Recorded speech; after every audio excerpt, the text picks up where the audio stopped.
অষ্টম শ্রেণীর বাংলা ছন্নছড়া কবিতা থেকে যাবতীয় তোমাদের অনুশীলনীর প্রশ্নোত্তর দিয়ে দিচ্ছি, যা তোমাদের সেকেন্ড সাবমিটিভের ক্ষেত্রে অত্যন্ত গুরুত্বপূর্ণ।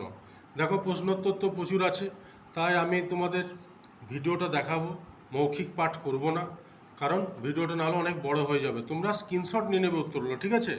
প্রথম পেজটা দেখাচ্ছি, দেখো যে পেজের মধ্যে প্রশ্নোত্তরগুলো আছে, মোটামুটি 1 নম্বরের প্রশ্নোত্তরগুলো, এগুলো তোমরা একটু কিন্তু স্ক্রিনশট অবশ্যই নিয়ে নেবে, ঠিক আছে?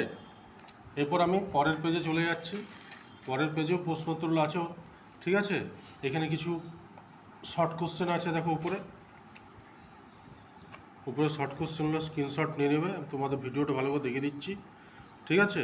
আর নিচের অংশটুকু তোমরা একটু কিন্তু স্ক্রিনশট নিয়ে নেবে ভালো করে, কারণ অনেকগুলো প্রশ্ন আছে, তোমাদের স্ক্রিনশট নিয়ে নেওয়াই ভালো। পাঠ করলে বহু সময় লেগে যাবে, ওই জন্য আমি পাঠ করছি না। উত্তরগুলো অত্যন্ত সহজ সরল ভাষায় লেখা আছে, যেগুলো তোমাদের লিখতে এবং মুখস্থ করতে কোনো অসুবিধাই হবে না। এই পেজে আছে, দেখো প্রশ্নোত্তরগুলো। এই পেজের প্রশ্নোত্তরগুলোও কিন্তু তোমরা একটু স্ক্রিনশট নিয়ে নেবে।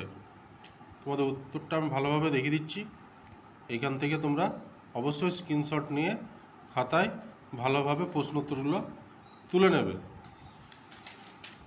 এই পাশেও আছে, দেখো অনেকগুলো প্রশ্নোত্তর, তো ওই জন্য পাঠ করছি না আর, ওই জন্য আমি ভিডিওটা শুধুমাত্র তোমাদের দেখিয়ে দিচ্ছি, যাতে তোমরা স্ক্রিনশট নিয়ে উত্তরগুলো খাতায় তুলে নিতে পারো, ঠিক আছে? এই পাশে দেখো একটা প্রশ্ন আছে, এবং সেই সঙ্গে টেক্সচুয়াল কিছু গ্রামার বা ব্যাকরণ আছে, সেগুলোও কিন্তু তোমরা একটু স্ক্রিনশট নিয়ে রাখতে পারো। এটাও তোমাদের আমি ভালোভাবে দেখিয়ে দিচ্ছি, ঠিক আছে? এই পাশেও আরও কিছু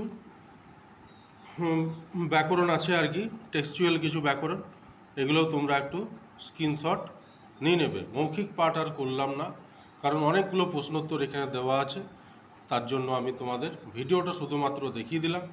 এবং তোমরা যদি স্ক্রিনশট নিয়ে এই প্রশ্নোত্তরগুলো খাতায় তুলে নাও, মুখস্থ করতে কোনো অসুবিধাই হবে না, এবং তোমরা পরীক্ষায় ভালো নাম্বারও পাবে, ঠিক আছে? এইটুকুই রইল, রাখছি এখন।